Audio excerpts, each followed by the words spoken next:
अस्सलाम वालेकुम। कैसे हैं आप सब लोग? उम्मीद करती हूँ आप सब लोग ठीक होंगे, खैरियत से होंगे। आज मैं आप लोगों को मिक्स वेजिटेबल एक नए अंदाज में बनाना सिखाऊंगी। इस अंदाज में अगर आप लोग मिक्स वेजिटेबल को बनाएंगे तो आप रोटी से ज़्यादा इसको खाना पसंद करेंगे। ठीक है, तो चलें स्टार्ट करते हैं। सबसे पहले मैंने कढ़ाई में ऑयल ले लिया, इसमें मैंने 3 से 4 अदद प्याज डाल दी। ठीक है, प्याज आप लोगों ने ज़्यादा इसमें ऐड करनी है। मिक्स वेजिटेबल में बहुत ज़बरदस्त इसमें टेस्ट आएगा। प्याज हमारे सॉफ्ट हो चुके हैं, इसमें अदरक लहसुन का पेस्ट डाल देंगे। आप लोगों ने भरकर अदरक लहसुन का पेस्ट डाल देना है 1 चम्मच। खुशबू आने तक इसको पकाएंगे। जब तक अदरक लहसुन की खुशबू आती है, साथ साथ हम इसमें 1 चम्मच तक ज़ीरा भी ऐड कर देते हैं ताकि दोनों चीज़ों की अच्छी खुशबू आने लग जाए। ठीक है, अच्छी तरह से मैं इसको भूनती हूँ खुशबू आने तक। उसके बाद नेक्स्ट स्टेप करते हैं। तो आप लोग देख सकते हैं अदरक लहसुन की खुशबू आना शुरू हो चुकी है। अब हम इसमें डाल देंगे टमाटर, 2 से 3 अदद आप लोगों ने इसमें टमाटर ऐड करने हैं। टमाटरों को सॉफ्ट होने तक पकाएंगे। उसके बाद चलेंगे नेक्स्ट स्टेप की तरफ। तो टमाटर सॉफ्ट होने तक पकाते हैं, उसके बाद नेक्स्ट स्टेप करेंगे।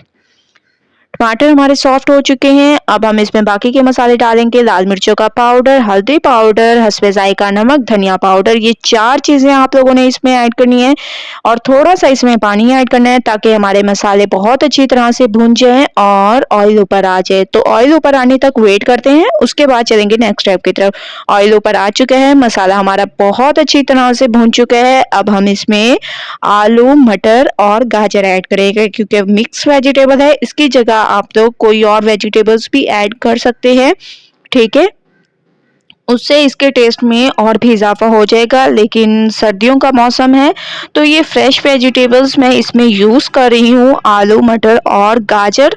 इससे इसकी खूबसूरती में भी इजाफा होता है। ये बहुत ही ज़बरदस्त लगती हैं माशाल्लाह से। मैंने इसको 2 मिनट भूना है। अब हम इसमें हाफ कप तक दही ऐड करेंगे। दही ऐड करने का मकसद ये है कि इसमें एक तो इसके टेस्ट में इजाफा होगा और बहुत ही ज़बरदस्त इसका जायका हो जाएगा। तो आप लोगों ने दही इसमें ज़रूर ऐड करना है। तो मैंने दही ऐड करके इसको अच्छी तरह से भूना है। आप लोग देख रहे होंगे कि साइडों से सब्जी ने ऑयल छोड़ना शुरू कर दिया है, मतलब ये हमारी भून चुकी है। अब मैं इसमें हरी मिर्चें ऐड करूंगी। आप लोगों ने इसमें हरी मिर्चें ऐड करनी है, अच्छी तरह से इसको मिक्स करना है और हस्बे ज़रूरत आप लोगों ने इसमें पानी ऐड करना है। हस्बे ज़रूरत पानी ऐड करना है और इसको 5 से 7 मिनट के लिए पकने के लिए छोड़ देना है। इससे ज़्यादा आप लोगों ने नहीं पकाना, 5 से 7 मिनट पकाना है ताकि इसकी खूबसूरती ना ख़राब हो। ठीक है, तो 5 से 7 मिनट वेट करते हैं। 5 से 7 मिनट हो चुके हैं माशाल्लाह से। आप लोग देख सकते हैं जो हम लोगों ने पानी डाला था वो खुश्क हो चुका है, ऑयल ऊपर आने लग गया है। अब मैं इसमें डाल दूंगी कसूरी मेथी। ठीक है, कसूरी मेथी डालने से इसकी खुशबू में इजाफा होगा। अगर आप लोगों के पास कसूरी मेथी ना हो तो आप लोग ऐसे मेथी मंगवा कर उसको साफ धोकर आप लोग इसको डाल सकते हैं। ठीक है, लेकिन मेरे पास थी तो मैं ये इसमें डाल रही हूँ, इससे इसकी खूबसूरती में इजाफा होता है। अच्छी तरह से इसको मिक्स करेंगे, ज़बरदस्त तरीके से आप लोगों की मिक्सिंग होनी चाहिए।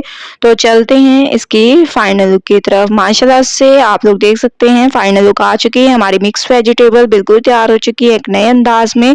तो आप लोगों ने ट्राई ज़रूर करना है मेरी इस रेसिपी को और मुझे अपना फीडबैक ज़रूर देना है। अगर आप लोगों को मेरी रेसिपी पसंद आए तो लाइक करें, मेरे चैनल को सब्सक्राइब करें और अच्छे कमेंट करें। इंशाल्लाह कल न्यू रेसिपी के साथ हाजिर होंगी, तब तक के लिए अल्लाह हाफिज़।